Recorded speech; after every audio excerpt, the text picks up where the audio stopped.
Hey everybody, welcome back. In this video we're going to be talking about average rates of change. Previously we talked about unit rates and rates, and even before that we've calculated some slopes and said that lines have a slope, or linear lines do, and there are the slope is its rate of change. Okay, so for every y equals mx plus b, the average rate of change is m. Every one of them. But what we're going to find now is our curves not necessarily are all linear. And we can still talk about average rates of change, but we have to be careful. We can't talk about slopes as much as just an average rate of change, because some of these things don't have slopes, and I'll talk about that in just a minute. But what I really wanted to show you was this formula is the same as your formula for slope. All right, so here's the definition. The average rate of change of a function y equals f of x between x's a and b is given by change in y divided by change in x. Now, if you'll remember, that's exactly your formula for slope. F of b minus f of a, well, those are your y coordinates. y2 minus y1.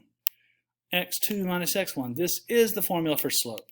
It's just given a little bit of a different name because it handles jobs bigger than just linear lines. And I wanted to start by giving you a problem from a NEOC test. It's a release form. And it says, Oscar planted a tomato seed in his garden. Each day he recorded the height of the tomato plant.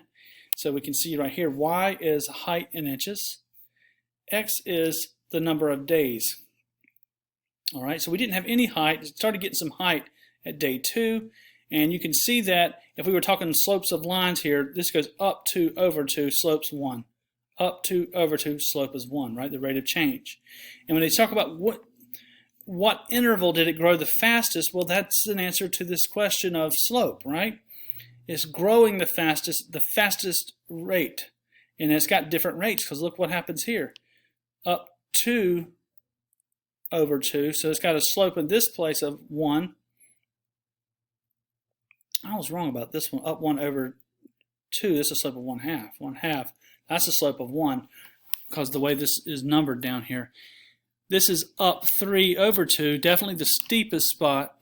And like we said, this slope is changing everywhere. So what we would say, where is the average rate of change the highest? Well, you can visually inspect that and see it right here, where the steepness of the line is an indication of a higher rate, right? Up 3 over 1. Now, up 3 over 2, sorry. Now, if we go in here, I've prepared a Desmos to look at this a little bit so we could just talk about it. And I plotted those points. Notice I just went into Desmos and plotted the points. I didn't label it. But what I did, though, what I thought would be interesting was to say, hey, look, you could graph this section of the line. This is the green section, is where we had the steepest slope. And I made a line fit those 2 points. And you can see that it has a slope of 3/2. This one has a slope of 1/2. This next one does. So you can see that each little piece here is like a little line that connects those points. And that's what the average rate of change is. It's like fitting a little slope piece or a line in there. You don't have to have an equation for it. All you want to know is the rate of change, which is just the slope. The equation part here is just extra I did to demonstrate it.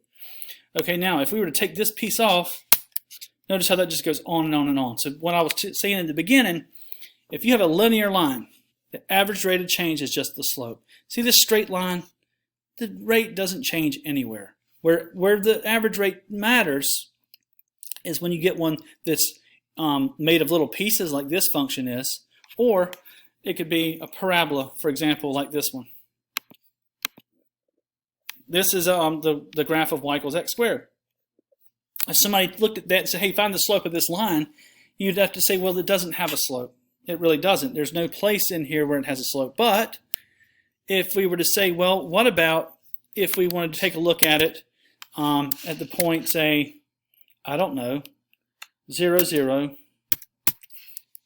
and we'll label that one. And maybe we wanted to take a look at another place, say, I don't know, 2, 4. And then we'd say, well, that line, if I connected those dots, would have some slope. In fact, it would have a slope of over 2 up 4. So it'd have a slope of up 4 over 2, it'd have a slope of 2, right? the line that would connect these. So that piece of it has a slope. And that's what average rates of change do. They find the slope in between some places, okay? All right, so let's go in here and try a couple problems that we want to be able to express ourselves and the answers the right way. In fact, probably should write this one out too. The way you would write the answer to this, during which interval did the tomato plant grow the fastest, you're talking intervals of time, and I think it happened, let me make sure I'm right about this, between 8 and 10. Yeah, between 8 and 10, so you would write it this way. So it looks like this plant, you put 8 and you put your 10. X is going to live between those numbers. It's going to be greater than the 8 and less than the 10. And I guess it could be or equal to. All right, so that's how the language works and answers these questions. Inequalities. Let's come down here and look at another one. So in this case here, they're giving us a table. Just given the function defined in the table below, find the average rate of change in simplest form of the function over the interval 3 to 9. Okay, and they're giving it in the order A to B. And what we have to realize is this number right here, there's your 9, this is f of 9. There's B, 3, there's f of 3. So there's your B, and there's your A. So we'll go to our calculator. I'm going to put 41 minus 53 divided by 9 minus 3. And there's what you would put it. I'll use the template to do that one. Second y equals, use your template, and we get -2 for the slope. Okay? So that's pretty simple. So just take it and subtract the y's, subtract the x's, and divide. Here's one we may have to talk a little bit about. This one here, they give us a function. This is a quadratic function. We haven't studied these functions, but we don't have to study them to answer this question. We want to determine the average rate of change of the function over the interval of 9 to 1. And I think what you'd want to do here is you could use your calculator, but since it's hard for me to pull that up and write on top of it, I'm going to kind of do this one by hand. So we want to find, first of all, we'll write our function down. We got x squared minus 7x plus 6. And we want to find what is f of 9. And we want to find f of 1, right? So f of 9. 9 squared, we're just plugging that in for x. And I think we get 24 for that one. And this is 1 squared minus 7 times 1 plus 6. And we get -6 plus 6 is 0. All right, so 24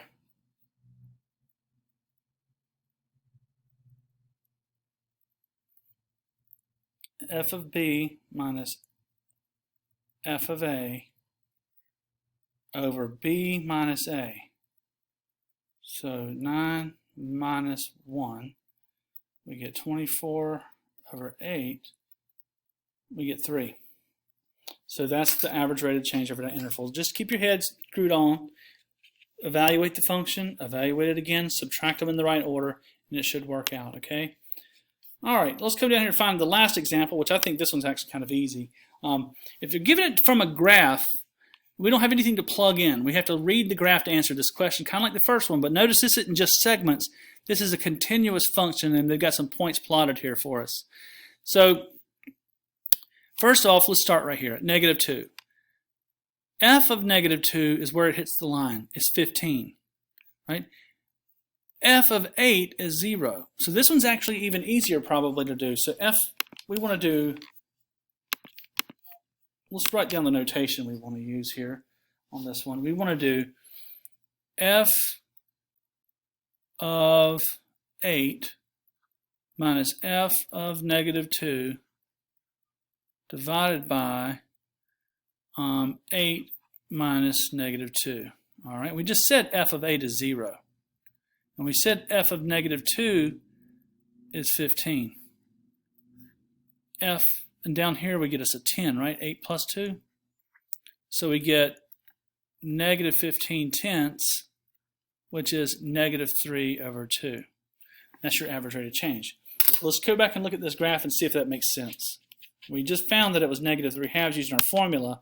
And if we look right here, okay, we go down 15 units, right, over 10. From negative 2 to 8 is 10 units. So there's your slope, negative 15 over 10. So yes, so if a line was to be connected from this negative 2 to that 8, it would have a slope of negative 3/2. And that's what they mean by average rate of change. Just the slope between those 2 points specifically.